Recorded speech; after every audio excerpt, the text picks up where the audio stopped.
बिस्मिल्लाहिर्रहमानिर्रहीम। अस्सलामुअलैकुम। मेरे भाई की शहर में एक बहुत बड़ी सब्जी की दुकान थी। भाई सुबह 7 बजे काम पर चला जाता था।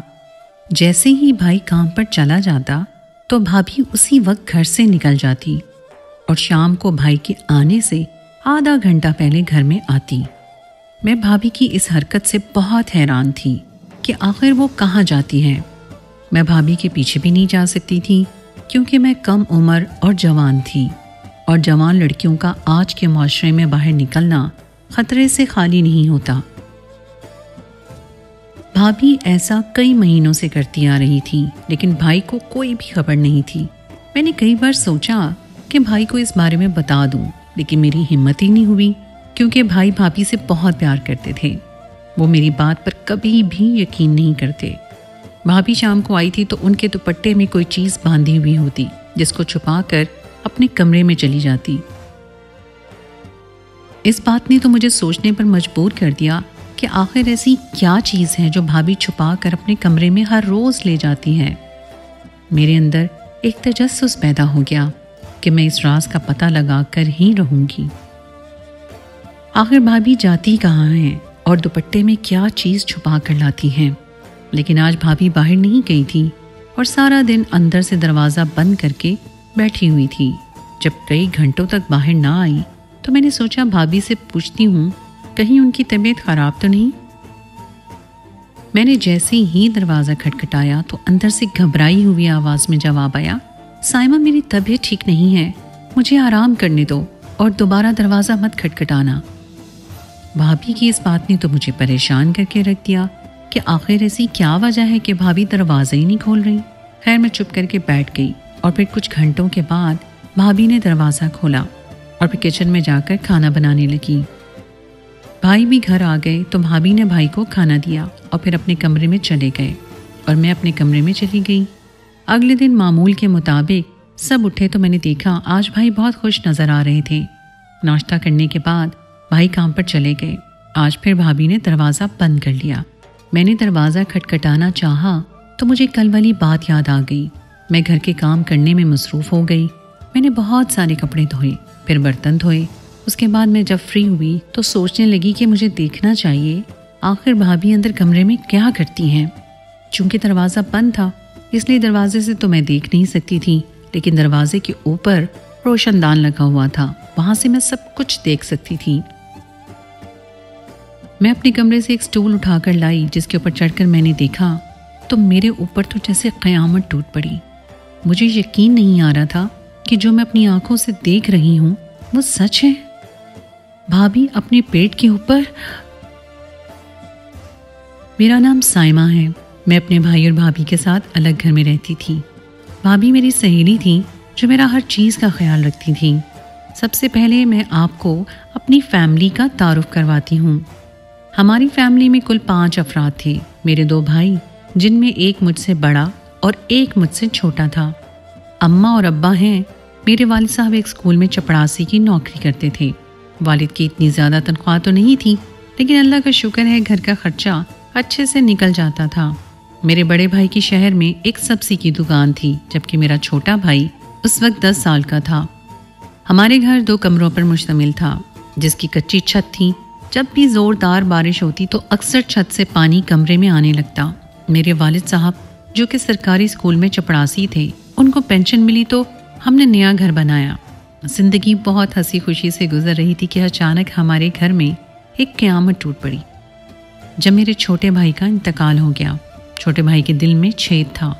अब्बा ने उसका बहुत इलाज करवाया, लेकिन छोटे भाई की मौत का दुख तो हम सबको था, लेकिन सबसे ज़्यादा सदमा मेरे अब्बा को हुआ। अब्बा बीमार रहने लगे और चारपाई पर पड़े रहते थे। एक दिन अचानक अब्बा भी हमें छोड़कर चले गए। अम्मा भी काफ़ी बूढ़ी हो चुकी थी और उनको सांस की बीमारी भी थी। अक्सर उनकी सांस बंद हो जाती। मौत ने एक दिन आना होता है और अम्मा भी हमें छोड़कर चली गई। अब मैं और मेरा भाई दोनों घर में रहते थे। शाम का वक्त था। जब भाई घर आया तो उसके साथ नकाब में एक लड़की भी थी। मेरे पूछने पर भाई ने बताया कि ये मेरी बीवी है और मैंने इससे निकाह किया है। ये लड़की मेरी दुकान पर अक्सर सब्जी लेने आया करती थी। इसकी माँ का बचपन में इंतकाल हो गया था और ये अपने बूढ़े बाप के साथ रहती है। मुझे थोड़ा गुस्सा तो लगा कि भाई ने मुझे बताए बगैर ही शादी कर ली है, लेकिन फिर मैंने अपने दिल को समझाया कि सारा दिन घर पे अकेली रहती थी, चलो अब भाभी आ गई है तो उनके साथ दिल बहला लिया करूंगी। 8 साल का अरसा बीत चुका है, लेकिन भाभी की कोई औलाद नहीं थी।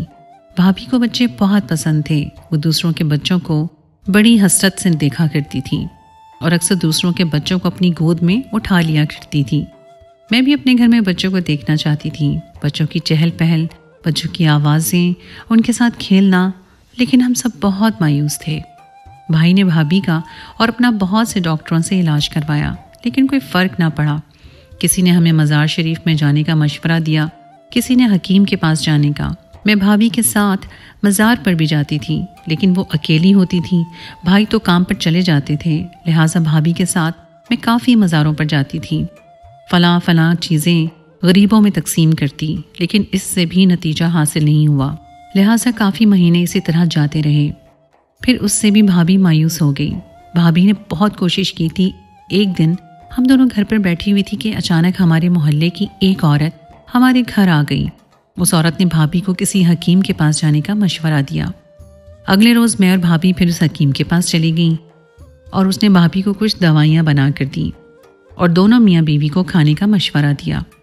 भाभी दवाइयाँ भी पाबंदी से खाती रही और भाई को भी खिलाती रही, लेकिन इससे भी कोई फ़ायदा नहीं हुआ। फिर एक दिन हमारे घर के पास एक मोहल्ले की खातून किसी काम से आई और फिर जब उसने भाभी का उतरा हुआ चेहरा देखा और पूछा क्या बात है, जिस पर भाभी ने अपनी बेऔलादी का किस्सा उनसे बयान किया और ये भी बताया कि हर तरीका आजमा चुकी हूँ और अब हार चुकी हूँ। लेकिन फिर उस खातून ने भाभी को किसी पीर बाबा का बताया कि उसके पास चली जाओ, तुम्हें ज़रूर फ़ायदा होगा। भाभी के दिल में फिर उम्मीद की किरण जाग उठी। भाभी ने अगले दिन उस पीर बाबा के पास जाने का फ़ैसला कर लिया। वो सुबह सवेरे रिक्शे में बैठ गई और उस पीर बाबा के आस्थाने पर पहुंच गई। उस पीर बाबा ने उनको कुछ राख दी और कहा कि इसे अपने दुपट्टे में बांध कर रखना और सोते वक्त अपने जिस्म पर भी मल लेना। उन्होंने उस पीर बाबा के बताए हुए तरीके के मुताबिक सब कुछ किया। उस राख को अपने दुपट्टे में बांध दिया और सोने से पहले अपने पूरे जिस्म पर भी मल लिया करती थी। जब भाभी हामला हुई तो फिर मैं बहुत परेशान हुई कि यह सब कैसे हो गया। अचानक एक राख के जिस्म पर मलने से हामला कैसे हो सकती हैं। बहरहाल बहुत खुशी थी इस बात की कि वो माँ बनने वाली हैं। वो तो खुशी से फूले नहीं समा रही थी। उन्होंने ये खुशखबरी भाई को सुनानी चाहिए। जब भाई घर आया तो भाई को ये खुशखबरी सुनाई, जिस पर वो बड़ा हैरान हुआ कि 5 साल में तो ऐसा कुछ नहीं हुआ। भाई ने भाभी को डॉक्टर के पास चलने का कहा तो भाभी ने इनकार कर दिया, ये कहकर कि वो डॉक्टर उल्टी सीधी दवाइयाँ दे देती है और मुझे काफ़ी अरसे बाद ये खुशी नसीब हुई है जिसे मैं बर्बाद नहीं करने दे सकती। मेरे जहन में अभी तक यही चल रहा था कि ये सब मुमकिन हुआ कैसे, सिर्फ एक राख के लगने से। ये सब तो अल्लाह के मामलात होते हैं, फिर एक बाबा की दी हुई राख से ये कैसे मुमकिन हुआ। मुझे भाभी कुछ मशकूक सी लग रही थी, लेकिन मैंने नज़रअंदाज कर दिया। मैं राज जानने के लिए छुपकर रोशनदान से देखती तो भाभी अपने पेट पर वही राख लगा रही होती थी। एक रोज़ भाभी वॉशरूम गई तो मैंने जल्दी से जाकर उनके कमरे में वो राख बदल दी और वो राख अपने पेट पर लगा ली। उसके बाद जो हुआ, मेरे पैरों तले से ज़मीन निकल गई, क्योंकि अचानक मेरा पेट हामला खातून की तरह हो गया। मैं बहुत परेशान हुई कि मेरी तो अभी शादी नहीं हुई थी, तो मैं हामला कैसे हो सकती थी। मैं अब एक हामला औरत लग रही थी। अब मैं भाई भाभी और दुनिया वालों से नज़रें कैसे मिलाती, वो लोग मेरी बात का यकीन कैसे करते। लिहाजा मैं अपने कमरे में रहने लगी। अपने पेट भी सबसे छुपाती थी कि कोई मुझे इस तरह से देख न ले। मैं कमरे से कम कम ही बाहर निकलती और भाभी किसी काम के लिए मुझे आवाज़ देती तो मैं कोई बहाना बनाकर बाहर आने से इनकार करती। भाई भाभी से मेरे बारे में पूछते थे कि साइमा कहाँ है, आजकल नज़र नहीं आ रही। तो भाभी भी यही कहती कि शायद सो रही होगी। एक दिन अचानक मेरे कमरे में आ गई और मुझे ऐसे देखकर बहुत हैरान रह गई। मैं भाभी को बगैर कुछ बताए उनके आगे रो पड़ी। भाभी के इसरार पर मैंने भाभी को बताया कि आपको जो पीर बाबा ने राख दी थी वो मैंने अपने पेट के ऊपर मली थी, ये जानने के लिए कि आप एक रात में हामला कैसे हो सकती हैं, जिस पर मेरा पेट भी एक हामला औरत की तरह हो गया। भाभी ये सुनकर काफ़ी हैरतज़दा हुई कि मैं शादीशुदा भी नहीं, फिर मेरे साथ ऐसे कैसे हुआ। भाभी ने मुझे कहा कि तुम कुछ दिन अपने कमरे में ही रहना और कोई बाहर आ जाए और तुम्हारा पूछे तब भी तुमने बाहर नहीं आना। भाभी की बात पर मैंने अमल किया। कोई भी मेहमान आता था घर में तो मैं बाहर नहीं आती थी, लेकिन ये राज कब तक राज रहना था, कभी ना कभी तो सामने आना ही था। लिहाजा वो दिन भी आ गया। एक दिन हमारे घर मोहल्ले की खातून आ गई। भाभी ने उन्हें बिठाया, चाय वगैरह बना कर दी। अब वो भाभी से बातें कर रही थी कि अचानक उन्हें मेरा ख्याल आ गया और वो मेरा पूछने लगी। भाभी ने बहुत कोशिश की, लेकिन वो समझ गई थी कि ये लोग कुछ छुपा रहे हैं। इस खातून को भाभी मशकूक सी लग रही थी और फिर जिसका मैं तसव्वुर भी नहीं कर सकती थी। भाभी कुछ काम से बावर्ची खाने में गई कि वो खातून मेरे कमरे तक आ गई। मैं तो हैरान परेशान रह गई कि अब क्या होगा, अब तो मेरी इज्जत सिर्फ अल्लाह ही के हाथ में है। फिर ये हुआ कि अचानक उसका बेटा भागता हुआ हमारे घर में दाखिल हुआ। कहने लगा, अम्मी बुशरा सीढ़ियों से गिर गई है। फिर वो खातून भागती हुई अपने घर की तरफ दौड़ी। तब जाकर हमारी सांस में सांस आई। भाभी ने कहा कि इसका जल्द से जल्द कोई हल निकालना होगा, वरना हम किसी को मुंह दिखाने के लायक नहीं रहेंगे। इस तरह तो अल्लाह ने हमारी इज्जत बचा ली थी, लेकिन आगे क्या होना था ये हमें भी नहीं पता था। भाभी ने जब भाई को बताने का फैसला किया तो मैं बहुत डर गई। भाई कहीं मुझे जान से ही ना मार दें। भाभी ने मुझे तसल्ली दी कि मैं तुम्हारे साथ हूँ, तुम डर क्यों रही हो। लेकिन ये अच्छी बात नहीं थी। एक कुंवारी लड़की का हामला होना भाई कैसे बर्दाश्त कर सकते थे। भाभी ने कहा कि भाई को बताना ही पड़ेगा, वरना हम इसका हल कैसे निकालेंगे। लिहाजा भाई को बता दिया था, जिस पर वो गुस्सा भी हुए। मैं बहुत शर्मिंदा थी। भाभी ने भाई को ये भी बताया कि ऐसा वैसा कुछ नहीं हुआ, लेकिन भाई को बहुत समझाने की कोशिश की, जिस पर भाई नाराज़ हो गए। अब भाभी ने भाई से कहा कि डॉक्टर के पास जाते हैं और वो इसका ज़रूर कोई ना कोई हल निकाल देगा। लेकिन भाई ने इस बात का कोई जवाब ना दिया और अपने कमरे में चले गए। मैं भी अपने कमरे में चली गई और बहुत रोई। ये सब मेरे साथ क्या हो रहा है। मेरे भाई की नज़रों में मैं गिर गई थी। जिस भाई ने मुझे माँ और बाप दोनों बनकर पाला था, मैं उसे नज़र मिलाने के काबिल नहीं थी। भाई मुझे बाहर देखते तो भाभी पर बहुत गुस्सा करते थे।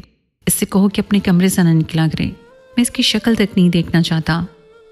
भाभी ने रात के वक्त भाई से मज़ीद गुफ्तगू की और उनको समझाने की बहुत कोशिश की कि लड़की साथ है, हमें इसका कोई हल तो निकालना ही होगा, वरना इससे कौन करेगा शादी और इसके बच्चे कौन संभालेगा। डॉक्टर के पास जाने के लिए वो राज़ी हो गए, लेकिन भाई ने सख्ती से मना किया कि दिन की रोशनी में तो मैं हरगिज़ इसको कहीं लेकर नहीं जाऊंगा। लिहाजा मौका देखकर भाभी मुझे लेकर डॉक्टर के पास गई। मैं बहुत सोच रही थी क्या होगा मेरे साथ डॉक्टर के पास। हम वहाँ 2 घंटे से बैठे हुए थे, लेकिन जब हमारी बारी आने लगी थी, डॉक्टर के चेकअप का टाइम ख़त्म हो गया। अब ये मामला फिर से कल पर चला गया। हम वहाँ से घर आ गए, लेकिन घर आए तो भाई ने भाभी से पूछा कि क्या हुआ, डॉक्टर ने क्या बताया। जिस पर भाभी ने बताया कि डॉक्टर के चेकअप का टाइम ख़त्म हो गया था, इसीलिए हम घर वापस आ गए हैं और अब कल फिर से जाना है। मेरी रात बहुत भारी गुजरी थी। मैं पूरी रात नहीं सोई थी और सुबह का इंतज़ार कर रही थी कि कब सुबह होगी और कब मेरी ये मुश्किल ख़त्म होगी। खैर सुबह हो गई। मैं और भाभी निकल गए उस डॉक्टर के पास चेकअप के लिए। उसके क्लिनिक गए। भाभी ने अपना चेकअप नहीं करवाया हुआ था, लिहाजा भाभी ने पहले अपना चेकअप करवाया, जिस पर पता चला कि भाभी तो हामला है और बहुत जल्द माँ बनने वाली है। जिस पर मेरे पैरों तले से ज़मीन निकल गई थी कि अब मेरी बारी आ गई है। मेरी हालत बहुत बुरी हो रही थी और पसीना छूट रहा था। डॉक्टर मुझे अपने साथ चेकअप के लिए ले गई। काफ़ी देर के बाद डॉक्टर बाहर आई और कुछ परेशान लग रही थी। भाभी के पूछने पर डॉक्टर ने कोई सही जवाब नहीं दिया और कहा कि मैं कुछ टेस्ट लिख कर देती हूँ, वो करवा लेना। फिर हमने टेस्ट करवाए, जिसकी रिपोर्ट कल शाम 4 बजे आनी थी। उसके बाद हम घर चले गए। अब सिर्फ कल का इंतज़ार था। अगले दिन जब सूरज तुलू हो चुका था, हम दोनों बेसब्री से शाम होने का इंतज़ार कर रहे थे। शाम 4 बजे मैं और भाभी बाहर गए। वहाँ से डॉक्टर के क्लिनिक गए। उसने रिपोर्ट देखी और बताया कि यह हामला नहीं है, सिर्फ पेट में गैस हो गई है, जिसकी वजह से इसका पेट फूल गया है। भाभी को इस बात से अंदाज़ा हो गया था कि वो जाली पीर था। वो मेरे सामने शर्मिंदा होकर रह गई थी कि मुझसे बड़ी होने के बावजूद उन्होंने पीरों फ़कीरों पर भरोसा किया। हमें भी इस बात से लाइल्म रखा, लेकिन इसमें भाभी क्या करती। जब उसे औलाद नहीं हो रही थी तो अक्सर ही तबीयत सही नहीं रहती थी और उनसे जब भी कोई कहता कि उसके पास जाओ, वहाँ से मसला हल हो जाएगा, भाभी फ़ौरन हामी भर लेती, क्योंकि उसे हर हाल में बच्चा चाहिए था। लेकिन वो शायद भूल गई थी कि वो अपने रब को छोड़कर किसी और से गिड़गड़ा कर मांग रही थी। पीर के पास चली गई। आजकल तो पीरों के पास ये सब कमाई का एक ज़रिया बन गया है। लोगों को धोखा देकर कुछ भी कहकर पैसे लेते हैं। भाभी को भी अपनी गलती का एहसास हो गया था और उसी गलती की वजह से मुझे इन्फेक्शन हो गया और बच्चे तो कुदरती अल्लाह की तरफ से आते हैं। भाभी गुमराह हो गई थी, जिस पर भाभी ने अल्लाह से तौबा कर ली कि आइंदा किसी पीर के पास नहीं जाएगी। ये वादा कर लिया। उसके बाद जब अचानक भाभी को हमल ठहर गया तो हम सब हैरान थे, लेकिन वो नफल पढ़ के शुक्र अदा करने लगी और अल्लाह से सच्चे दिल से माफ़ी मांगी। आपको क्या लगता है, हमें पीर फ़कीरों पर भरोसा करना चाहिए? और आखिर में भाभी हामला हो गई, ये अच्छा था या उसकी सज़ा यही थी कि उस इन्फेक्शन की वजह से हमेशा भाभी बांझ ही रहती और दूसरे लोगों को भाभी को देखकर नसीहत करते और दोबारा कभी भी पीरों के चक्कर में न पड़ते। तो दोस्तों, ये थी आज की कहानी। उम्मीद है आपको आज की कहानी पसंद आई होगी। अगर आपको आज की कहानी पसंद आई है तो प्लीज़ उसे लाइक ज़रूर कीजिए और हमारे चैनल को भी सब्सक्राइब कीजिए। अगली कहानी तक के लिए मुझे इजाज़त दीजिए। अल्लाह हाफ़िज़।